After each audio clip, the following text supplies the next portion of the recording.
Guylaine. Bonsoir. Allô, allô, allô.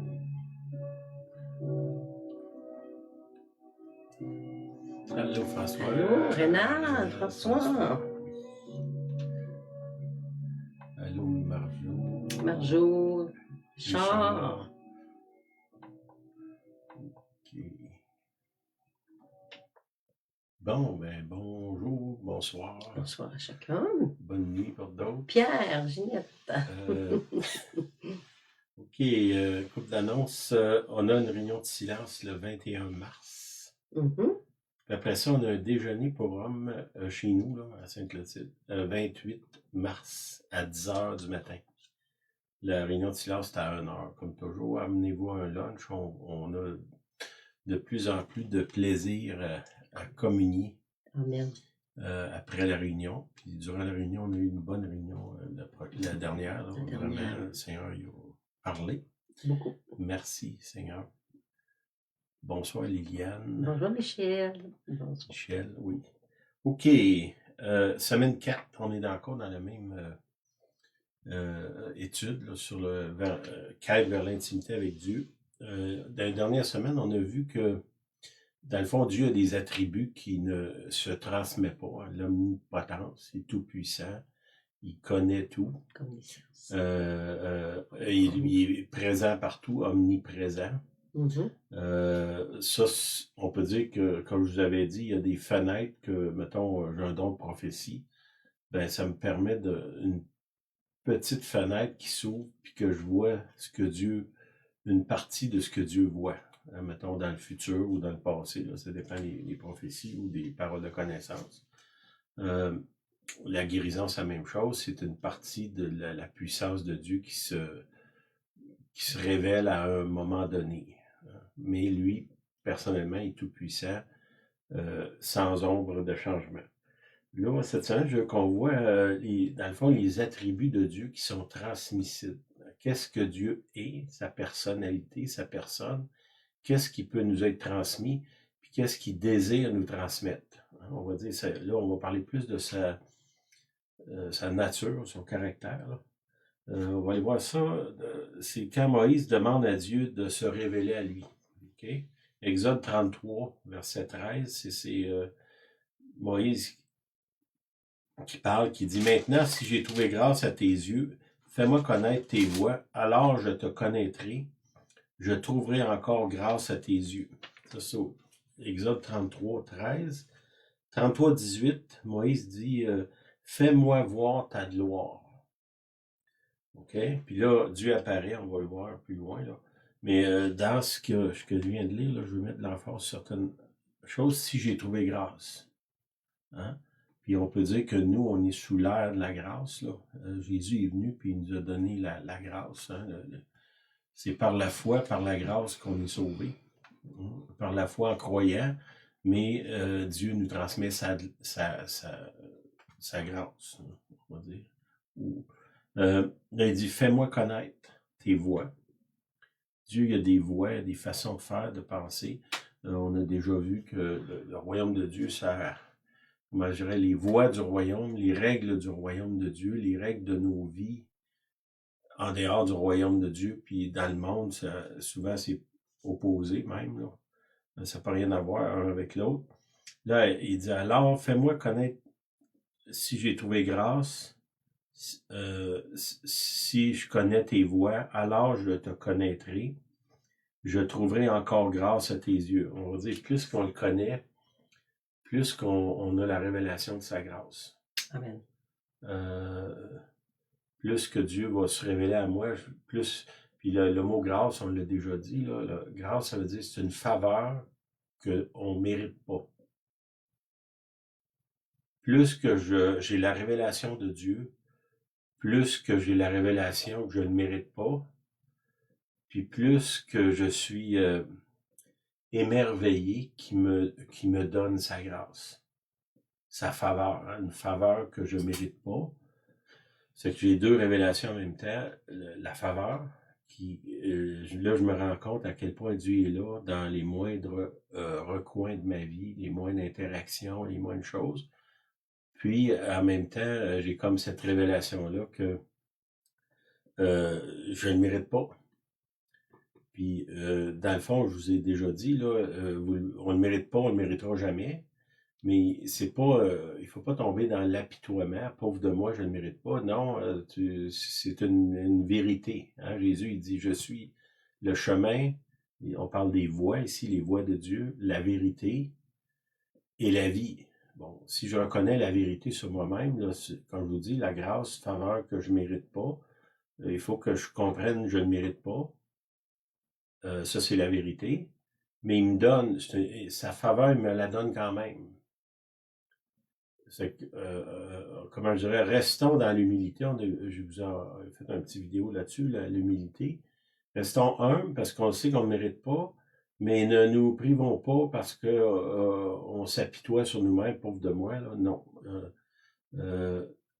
Par sa grâce, je suis enrichi. On va le voir là. Bon, là, il dit, révèle-moi ta gloire. Souvent, nous, on voit la gloire de Dieu comme si vous êtes déjà allé dans des réunions où est-ce que la gloire de Dieu se manifeste. On est déjà allé dans une réunion où est-ce qu'il y avait une colonne de fumée là, dans la réunion. D'autres fois, c'est la présence de Dieu est tellement intense que les gens ne sont pas capables de se tenir debout, ils écrasent par terre. D'autres fois, il y a un mouvement de Dieu qui est là, il y a des guérisons, il y a plein de choses qui se passent. On est beaucoup attaché à cette manifestation-là de la présence de Dieu. Mais quand Moïse demande à Dieu de révéler sa gloire, fais-moi voir ta gloire, Exode 33, 18, Dieu se révèle, il vient vers lui, puis il révèle ses 7 attributs qui sont transmissibles.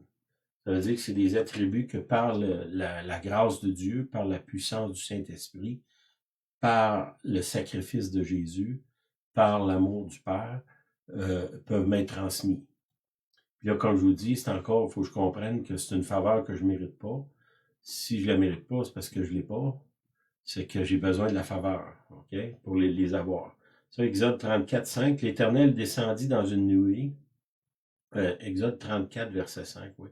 L'Éternel descendit dans une nuée, se tint là auprès de lui, auprès de Moïse, et proclama le nom de l'Éternel. C'est drôle, c'est que il a dit, je veux voir ta gloire, puis Dieu vient, puis il proclame, il crie son nom, il proclame le nom de l'Éternel. L'Éternel passa devant lui et s'écria, l'Éternel, l'Éternel, Dieu miséricordieux, compatissant, lent à la colère, riche en bonté, en fidélité, qui conserve son amour jusqu'à 1000 générations, qui pardonne l'équité des pères, qui pardonne l'équité, la rébellion, le péché. Okay? Là, il y a 7 choses qui sont mentionnées là. On va revenir dessus. Le premier, c'est miséricordieux. Okay? C'est quoi? J'ai été voir dans différentes versions de Bible. Un, c'est matriciel. C'est quoi la matrice? On pourrait dire que Dieu me porte dans son sein. C'est à quel point il m'aime. Hein? Ça, c'est le premier. Après ça, il y a pitié. Il y a de l'empathie. Puis une profonde affection. Le mot miséricorde, il y a différentes définitions. Ça tourne autour de matriciel. C'est dans la Bible Chouraki, qui est un peu, des fois un petit peu rude à lire, mais qui est très précis sur les mots. J'aime ça, la matrice. Hein? C'est comme s'il nous conserve à l'intérieur de lui-même. Il parle dans la Bible, il parle du sein d'Abraham. Après ça, pitié, empathie, profonde affection. Le deuxième, c'est compatissant. C'est bienveillant, graciant, qui fait grâce, tendresse, puis il donne sa faveur. Puis dans une autre version, le mot compatissant ici, il est écrit comme grâce. C'est que c'est bienveillant. Il s'assure que je vais bien. Quand il me regarde, il y a un regard rempli d'amour. Il y a de la tendresse, puis il me donne sa faveur. Ça revient encore au mot grâce, là, une faveur que je ne mérite pas. Après ça, il est lent à la colère. C'est quoi? C'est une tolérance, une patience. Dans la version Shuraki, ça dit long de narine. Hein? Tu sais, quand quelqu'un comme nous énerve, on se met à respirer fort par le nez. Lui, c'est long avant qu'il arrive là. Long de narine. J'aime ça un peu cette description-là. Puis dans Jacques 1,19, qui va avec lent à colère, ça dit « Ainsi, mes frères bien-aimés, que tout homme soit prompt à écouter, lent à parler, lent à se mettre en colère. » On voit là que cette même attribut-là, puis l'apôtre Jacques, il en remet une couche, on pourrait dire. Là. Après ça, ça dit « riche en bonté ». Riche, abondant, grand en bonté, amour, bienveillance, chérissement. Hein? Il nous chérit. Il y a un amour sans faille. L'autre après, c'est la fidélité. Il est riche en fidélité. Il y a une abondance dans la vérité puis dans la loyauté. Dieu, il est loyal.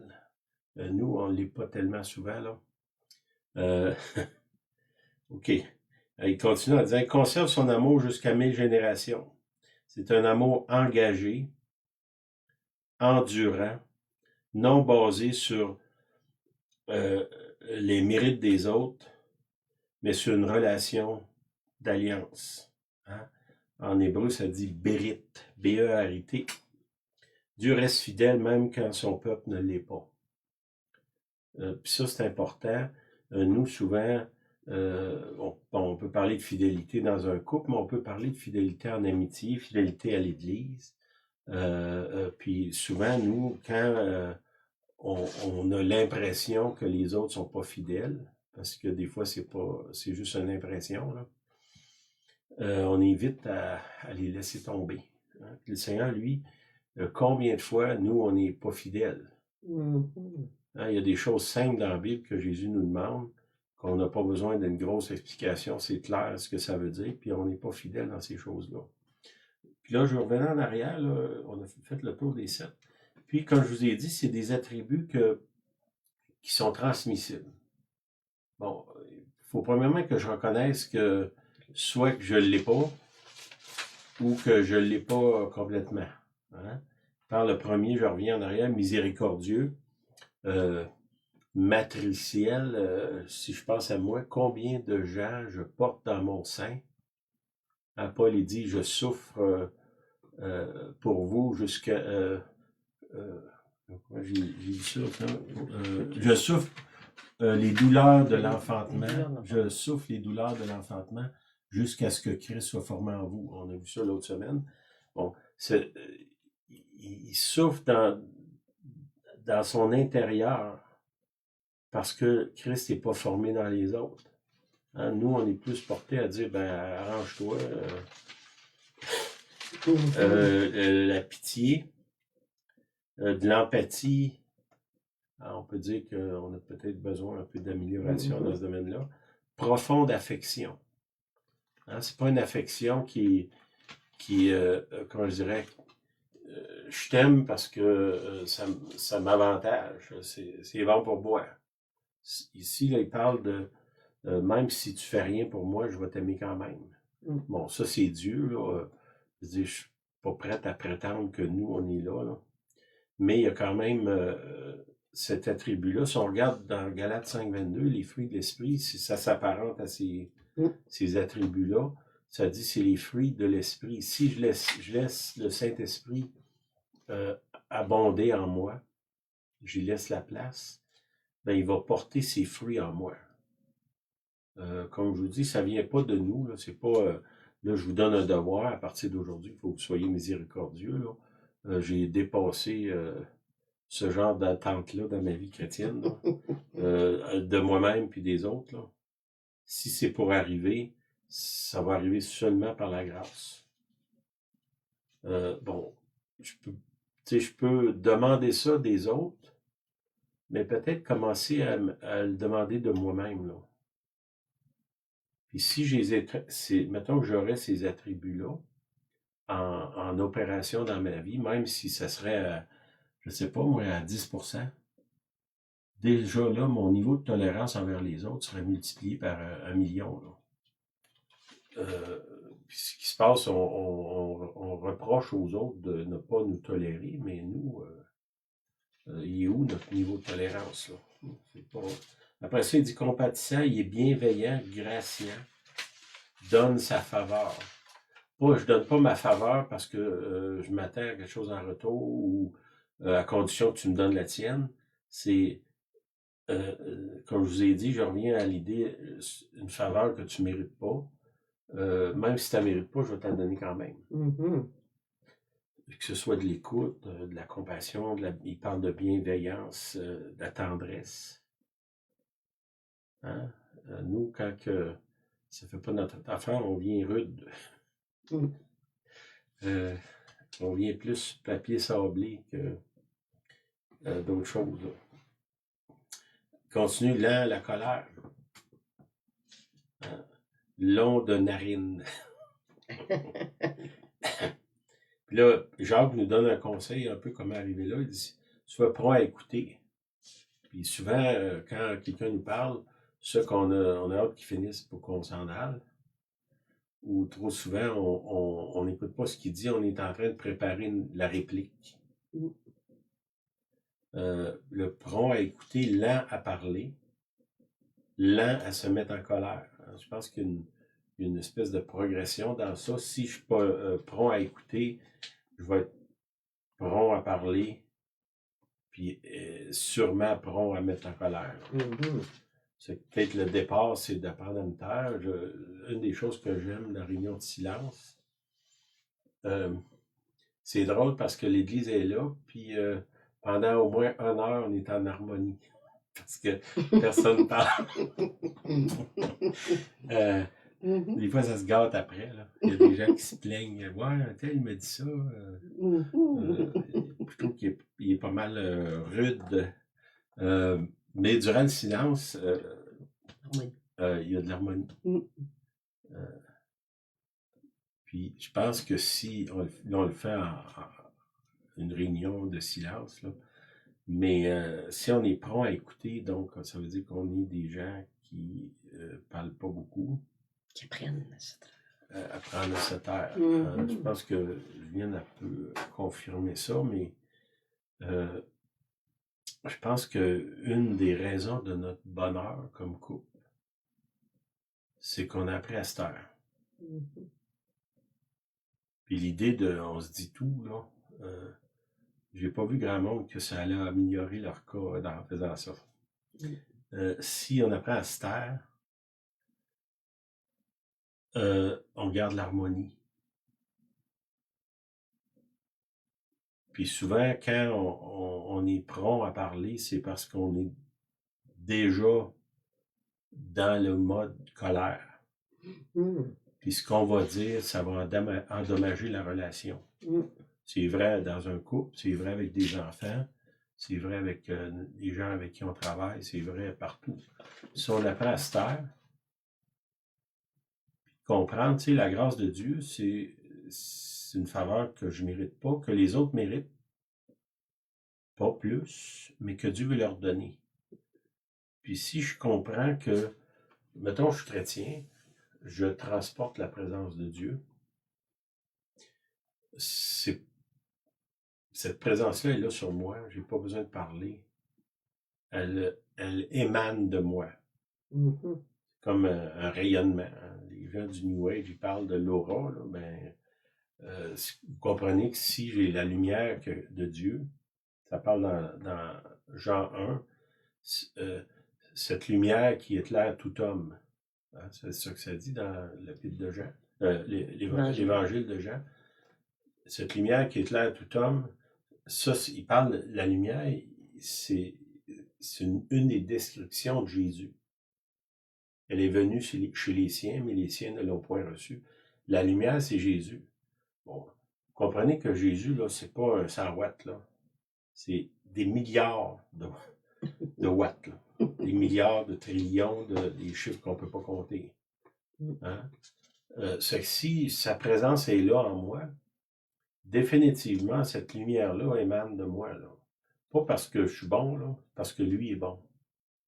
Ben, est-ce que je peux croire que cette lumière-là va éclairer les gens autour de moi sans que j'aie nécessairement besoin de parler? Puis souvent, c'est mieux quand je parle pas. Mhm. Mais il faut que moi, je m'assure que cette lumière-là soit en moi. Hein? C'est-à-dire, elle est venue chez les siens, mais les siens ne l'ont pas reçue. Nous autres, on pointe du doigt les Juifs, là. Mais les siens, c'est nous aussi, là. Mhm. Est-ce que nous, on l'a reçu, cette lumière-là? Des fois, en tout cas, on éteint la switch, là. OK. Je ne sais plus où je suis rendu, là. Là, la colère. OK? Puis, prenez Jacques 1,19, peut-être changer en prière. Hein, Seigneur, aide-moi à être prompt à écouter, lent à parler. Puis, s'il vous plaît, aide-moi à être lent à la colère. Que j'aie pas que je sois long de narine. OK. L'autre, le prochain, c'est riche en bonté. Il est riche. Tu sais, quand on pense à un riche, il manque de pas grand-chose, là. Puis si on pense à Dieu comme riche, c'est certainement qu'il manque de rien, là. Lui, il est riche en bonté. Puis nous, c'est pas nécessairement un domaine où est-ce qu'on est riche, mais en devenant héritier, co-héritier avec Christ, on a accès à cette même richesse-là. Tu sais, au lieu de prier pour faire gagner à la loterie, là, priez pour que Dieu vous donne sa bonté. Parce que si vous êtes bon, vous allez avoir plein d'amis. Quand tu as plein d'amis, tu n'as pas besoin ben d'argent. Pourquoi? Parce que tu reçois les gens chez vous, il y en a d'autres qui te reçoivent. Les gens sont bienveillants envers toi. Pourquoi? Parce que ça lui fait plaisir d'être bon avec quelqu'un qui est bon. Hein? Je pense, pas besoin d'expliquer ça. C'est que si moi, je suis riche en bonté, ben, je vais attirer la bonté vers moi. Puis dans cette bonté-là, ben, il y a toutes sortes de richesses, des contacts extraordinaires. Nous, on a remarqué, on voyage beaucoup, on rencontre beaucoup de gens. Ben, je pense pas qu'on fait d'efforts pour ça, mais on est bienveillant envers les autres. S'assure que les autres sont bien, que tout est correct, autant que c'est possible. On n'est pas ni loin d'être au niveau de Dieu dans ça, mais puis qu'est-ce qu'on s'est rendu compte, c'est qu'avec le temps, cette bienveillance-là envers les autres a créé des liens extraordinaires un peu partout, là, ici au Québec, mais là, dernièrement, on a rencontré des gens d'Europe de l'Est. C'est quoi, donc? Slovaquie, Hongrie, Tchèque, Allemand. La République tchèque. Bon, puis on les a bien reçus. On était contents de les voir. On s'est intéressé à eux. On a pas par intérêt personnel, mais parce que je pense je pense que je peux dire qu'on fait ça pas mal toujours, là. Pas tout le temps, là, mais assez souvent. Puis ça, ben, c'est une richesse. Moi, je pense qu'une de nos richesses, c'est ça. C'est pas nécessairement qu'on a des gros comptes de banque, là. C'est on a investi dans des gens au travers des années. Puis ces gens-là sont bienveillants avec nous.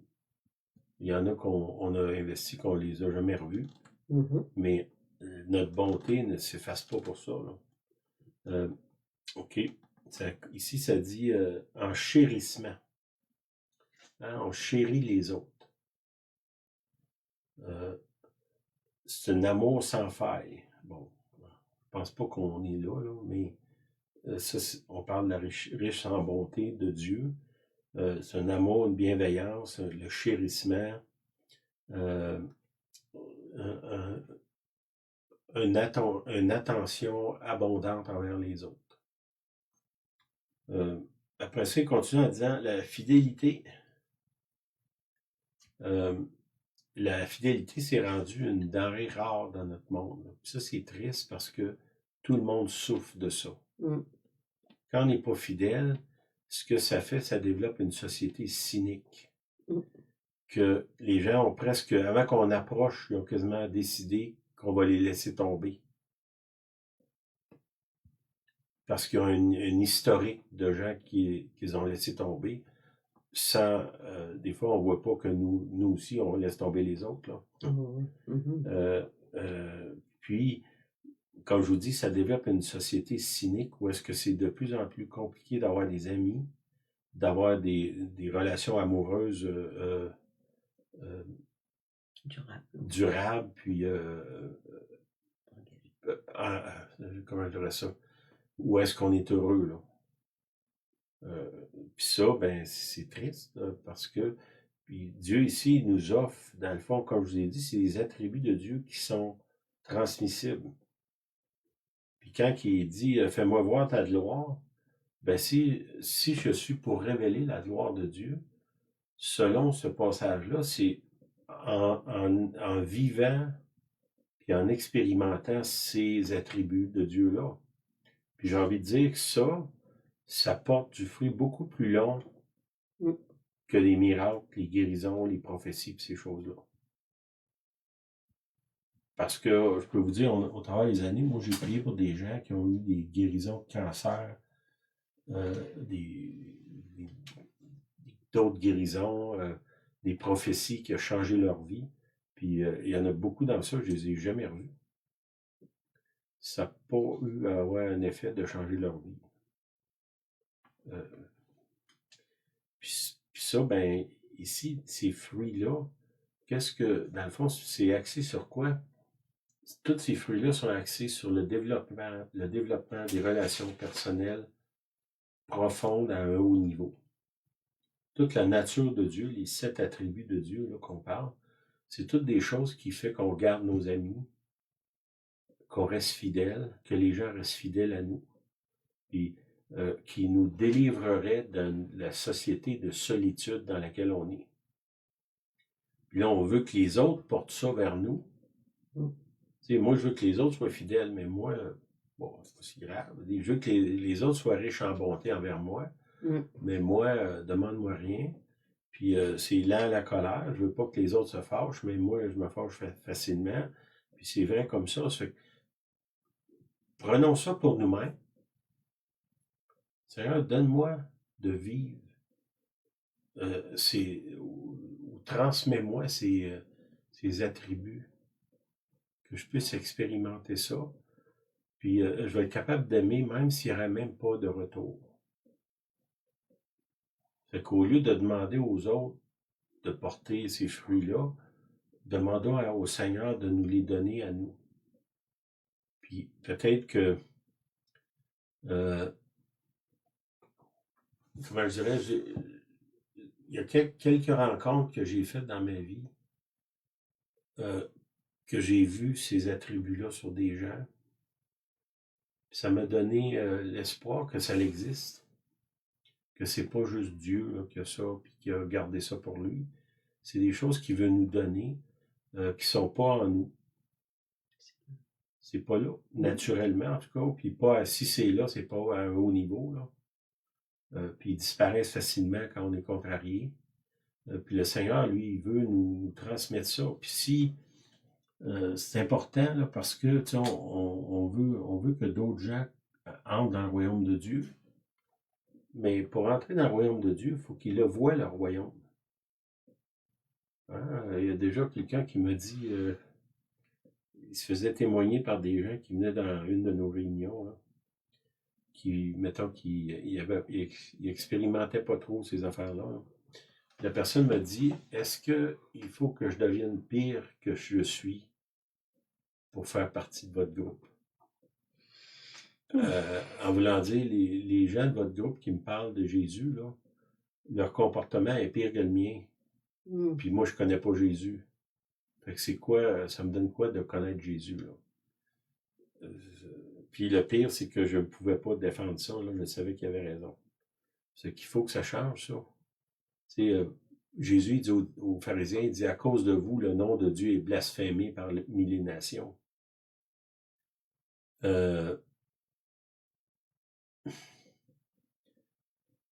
ça, ben, je peux vous dire, je l'ai vu à plusieurs reprises, là.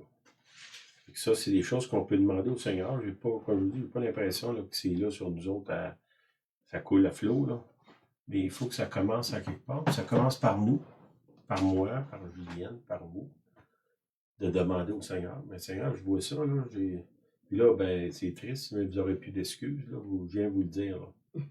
Je vais vous dire, ben, je ne le savais pas. Ben là, tu le sais. Tu fais quelque chose avec, là. Tu pas juste dire, ah, c'était bon l'enseignement, là. Vois ta misère, puis demande au Seigneur de la changer. Pour qu'on puisse virer l'image de l'Église au Québec, en particulier au Québec, puis je peux rajouter même en France, là. J'étais avec des gens l'autre semaine aux États-Unis qui ont accès à des présidents de pays, des rois, des gens très hauts dans le gouvernement au niveau mondial. Pourquoi? Parce que ces gens-là, ils pratiquent ces choses-là. Ils sont tellement crédibles qu'ils sont capables d'aller donner des prophéties à des premiers ministres de pays et des présidents, là. Puis là, je pensais à ça, et nous, au Québec, je connais pas grand monde là, qui a accès au premier ministre, ces choses-là, parmi les chrétiens. Là, il y en a qui ont accès, mais est-ce qu'ils sont crédibles? Je suis pas sûr.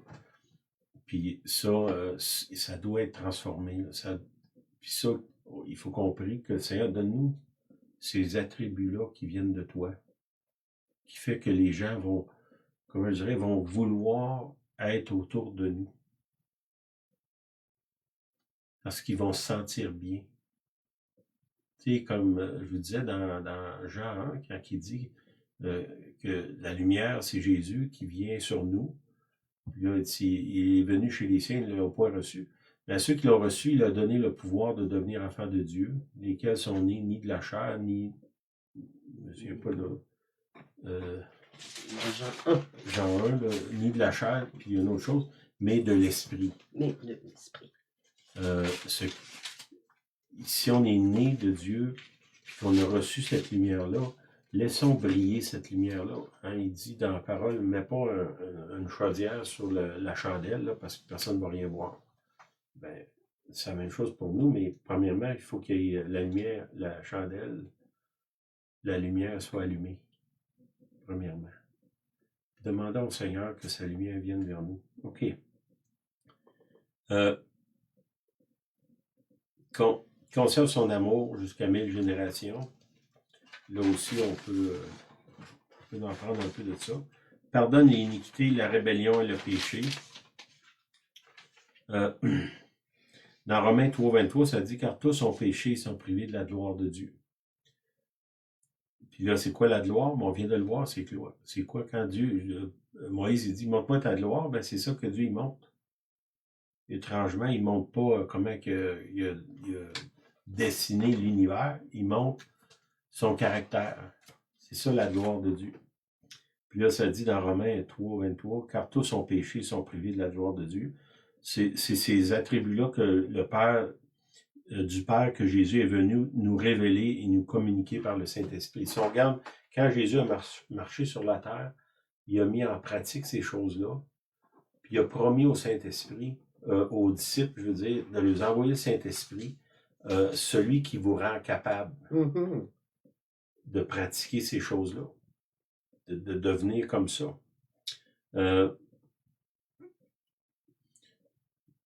Pourquoi? Parce que l'image de Dieu a été tordue. Il y a trop de gens qui ne se tournent pas vers nous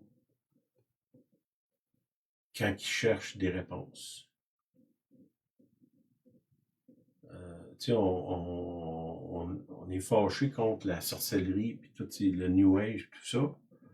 Mais ma question est de dire pourquoi que les gens, c'est pas nous qui viennent voir, là, quand ils cherchent, ou s'il y en a si peu qui viennent nous voir. Il faut que nous, il y ait une transformation qui s'opère. Là. Que quand les gens nous voient sur la rue, qu'ils voient une lumière sur nous autres. Là. Tu sais, ce que les gens de l'occulte appellent l'aura, qui est supposément la lumière qui est autour de nous, ben je pourrais dire c'est biblique. C'est la lumière du Christ qui brille sur moi. Que je ne peux pas contenir. Tu sais, quand ils prennent un rayon X, là, tu vas au travers.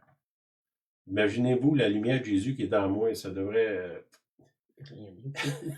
faire l'inverse d'un rayon X, là. Puis de voir sa gloire autour de moi, là. Puis ça, je peux témoigner de ça. C'est quelques fois dans ma vie où je rencontre des gens comme ça sur la rue ou de différentes façons, là. Les gens, ils me disent, il y a quelque chose sur toi, puis je veux savoir c'est quoi. Mm. Puis je suis pas le seul qui a eu ce témoignage-là, là, mais des gens que je rencontre que je connais pas, puis que je ne suis pas en train de leur témoigner, mais d'imposer les mains, là, qui m'arrêtent et disent, il y a quelque chose sur toi, c'est quoi ça? Ben, c'est la lumière du Christ, là. Puis bon, je pense pas que je suis le seul chrétien que Dieu a donné ça, là. Il faut le demander, le rechercher, puis comment je dirais, la laisser briller.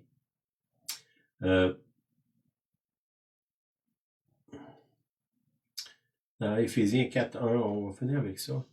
C'est Paul qui parle, il dit, « Je vous exhorte donc, moi le prisonnier dans le Seigneur, à marcher d'une manière digne de la vocation qui vous a été adressée en toute humilité et douceur, avec patience, vous supportant les uns les autres avec charité, vous vous efforçant de conserver l'unité de l'esprit par le lien de la paix. » Puis on voit que même au début de l'Église, il y avait plein de divisions, puis des sectes, là, des groupes qui se formaient,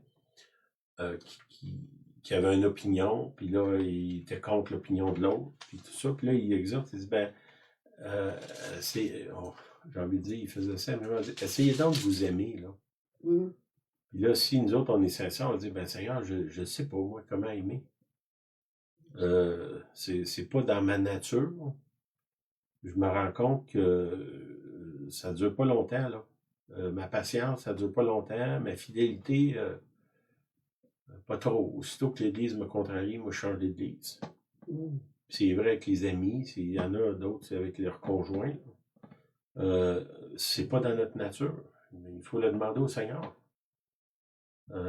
Puis personne de nous peut dire, ah, moi, ça, je sais tout ça, là,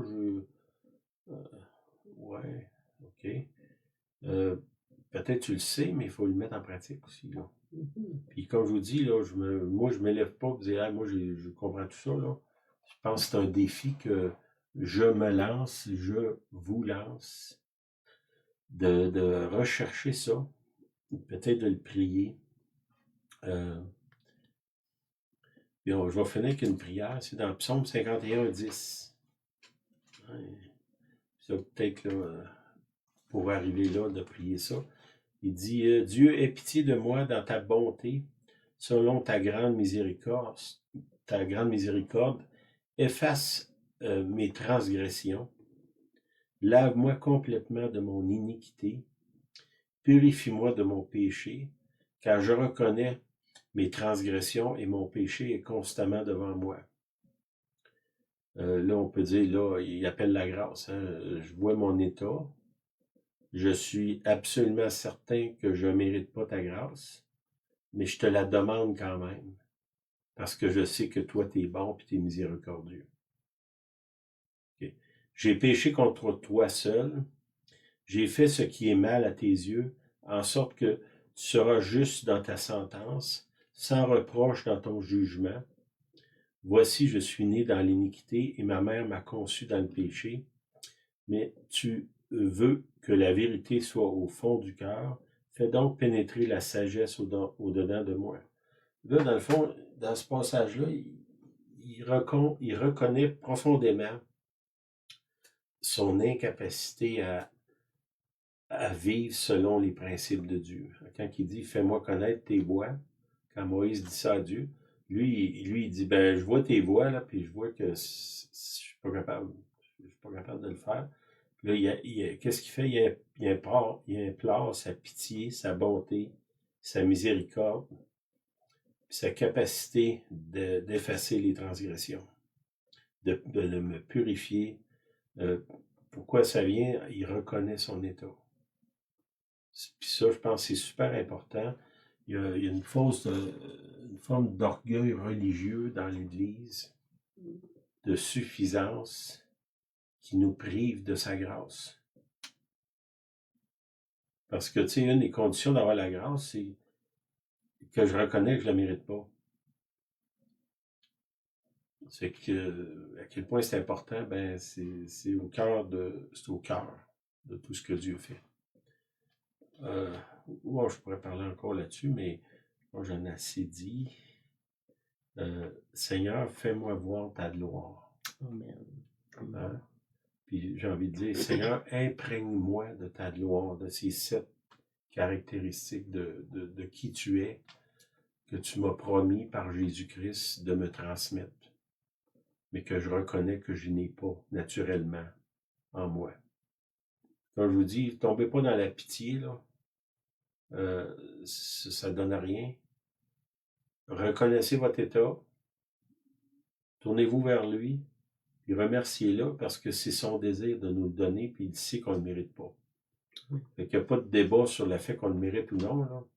On ne le mérite pas, on ne le méritera jamais.